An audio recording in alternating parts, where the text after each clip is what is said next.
روز 27 ایون در تاجیکستان هر سال به عنوان روز وحدت تجلیل می شود، چون در این روز در سال 1997 بین نیروهای مخالف دولت و حکومت تاجیکستان سازشنامه صلح به امضا رسید و جنگ 5 ساله داخلی پایان یافت.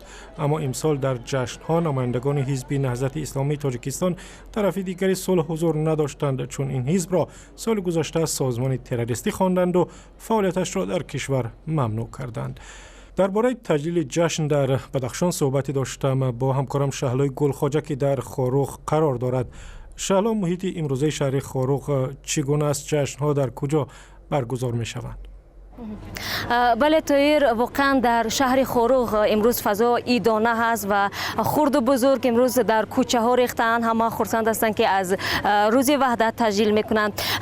طول یک هفته اخیر در باغ مرکزی شهر خاروخ با شرکت هنرمندان کل مناطق مختلف تاجیکستان برنامه‌های کنسرتی دایر گشتند و جشن اساسی امروزه در ورزشگاه اساسی شهر خاروخ برگزار میگردد که حالا میبینید در پشت من شرکت‌داران این نمایش تئاتر کننده شده برای گذشتن از تفتیش مقامات امنیتی کوشش میکنند که به داخل ورزشگاه وارد شوند. در مجموع از تمام مناطق تاجیکستان برای شرکت در جشنگیری وحدت به شهر خاروخ نزدیک 4000 نفر مهمانان دعوت شدند و در برنامه تئاتر کننده شده که امروز نمایش داده می شود در ورزشگاه 4500 نفر با شمول هنرمندان و خوانندگان و دانشجویان جلب شدند. از نمایندگان مخالفان سابق، آنهایی که در مذاکرات صلح شرکت کردند، در تجلیل روز وحدت کسی هست در خاروخ؟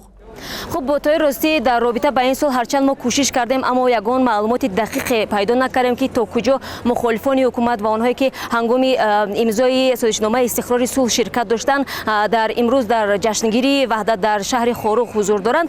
اما تنها این را فهمیدیم که در آن نفرانی که هنگام امضای استقرار صلح در آن دوره حضور داشتند، شمس‌الدین اورونبک زاده وزیر کنونی فرهنگ تاجیکستان امروز در خاروخ حضور دارند. تشکر. همکارم شهلا گلخواجه بود که از شهر خاروخ صحبت می‌کرد.